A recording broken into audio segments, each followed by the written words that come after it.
Hi everyone, Jade here, your guide to all things real estate.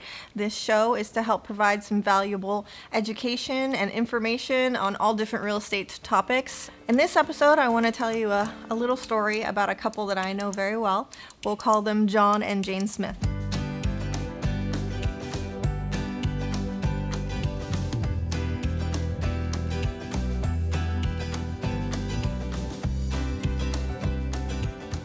John and Jane Smith were a young couple who just moved in together. They had just graduated from college and decided to rent, as most people do, to get accustomed to the neighborhood, to the area, the commute, all the different things that you need to learn about an area when you first move. Let's fast forward a year later, and they thought, hey, it's probably a good time to look into buying a property. But they had a million questions. As most first-time home buyers, it's a completely foreign process, so they had no idea where to start. So they started where most people did, on Google. They Googled this and they Googled that, and what they found is there's so much information about real estate, about buying a home, and this information contradicts that information, and so on and so forth, and it just ended up confusing them more than anything. So their next step was to find a local real estate expert to help guide them through the process. So they went out on that journey to try and find a real estate agent.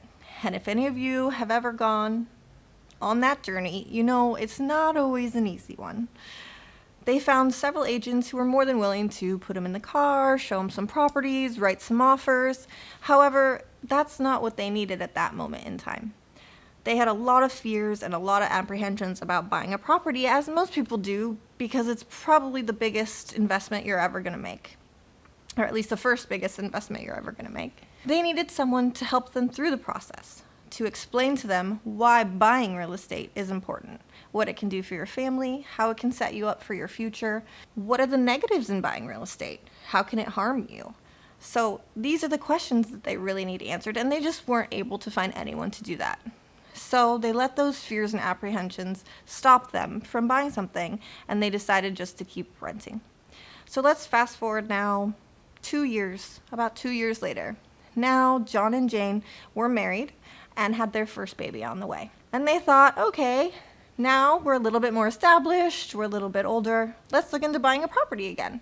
So they jumped back in the bandwagon, trying to get those original questions they had answered. But those fears and those apprehensions were still there because they had never gotten their questions answered.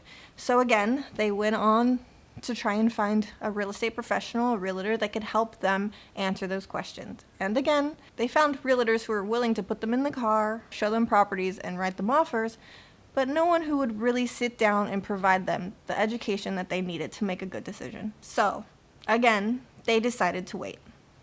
Let's fast forward another 2 years. Now they have 3 kids. So, first it was just them and their 2 dogs. Then it was them and their 1 kid and 1 on the way. Now it's them and 3 kids, a family of 5. I think it's safe to say that the property that they could have bought when it was just the 2 of them is no longer an option for a family of 5. What happened was they priced themselves right out of the market.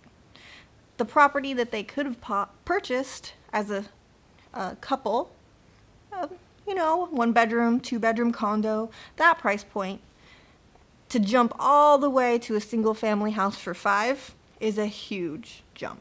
I told you I knew this couple very well because this couple is me and my husband. So what did we do? We priced ourselves well out of the market. If we would have purchased a home, a condo, a simple condo, way back when we had first looked into doing so, we could have accrued the equity over that 6-7 years to purchase that single family home for 5. However, there's no way we can save as much money as a house would accrue over a 6 or 7 year period of time. So while our friends were buying properties when we originally wanted to and are selling them now and upgrading to much larger homes, we have had much more difficulty doing so. This is my cautionary tale. Please learn from my mistakes and know that purchasing property, buying a home, isn't just a pretty home that you could live in, but it's also a financial investment and something that could help set your entire family up for the future. So can you relate to any of my story? What questions do you have? What information do you need to make a good decision on whether or not to purchase a home? Leave a comment below and I'll include them on future episodes, or click the link and set up a consultation directly with me, just to chat to answer any questions that you might have.